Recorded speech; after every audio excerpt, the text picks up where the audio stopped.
Target training your dog is useful, fun, and easy to do. Targeting, or touch, is when your dog learns to tap objects with their nose. You can use this activity to encourage your dog to pay attention to you in a fun and playful way, to distract them from an approaching dog, person, or vehicle, and for guiding their movement.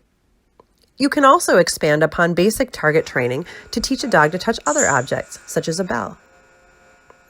Begin target training or touch in a quiet room in your home with few distractions.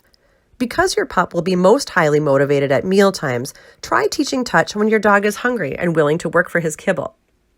If you use one, have a clicker ready, as well as a handful of your dog's food.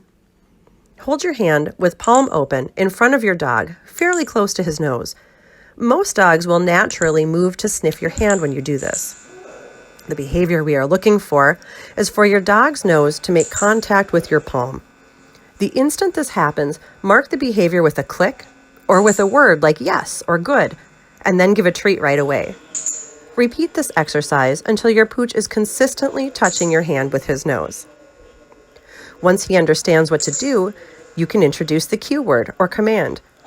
I use the word touch. Some people say target. You can tell your dog to boop your hand if you want to. Just make sure that you're using the same word consistently. Repeat this exercise often, say at meal times, every day, as a part of your dog's daily routine. Practice makes perfect. Once your dog gets really good at this, you're going to want to change things up to keep him interested. You can vary the location of your hand to the left as well as to the right, down low or up high versus at nose height.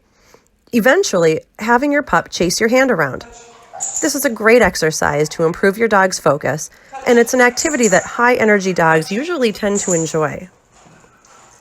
Teaching a dog to follow your palm is a great way for high-energy pups to burn off some energy. But touch can be useful in other ways, too. For example, you can use targeting to teach your dog down and to walk nicely at your side.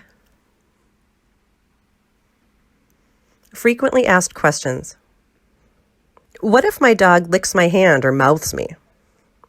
Early on in training a new behavior, while a dog is still learning which responses are correct and which are incorrect, they sometimes make wrong assumptions.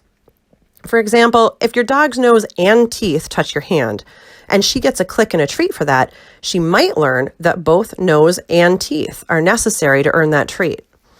What you need to do now is to get pickier about getting the exact response you want out of your dog.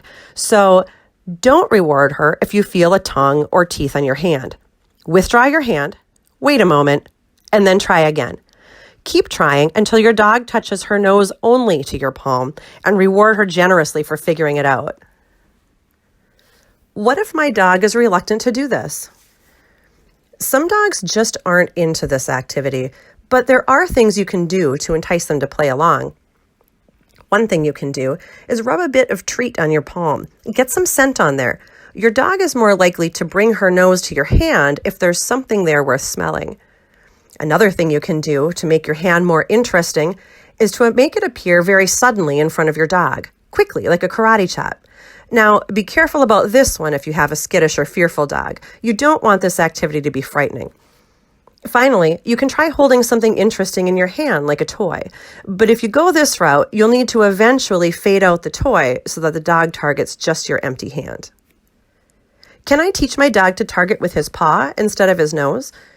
Yes, in fact, you can teach both, using one cue word for nose and a different cue word for paw. Now, this isn't always the case, but in my experience, a dog is more likely to target with his nose if your fingers are pointing downward, and will more likely offer a paw if your fingers are pointing up in a high five position. Play around with the visual cues you give and the responses you receive from your dog in return.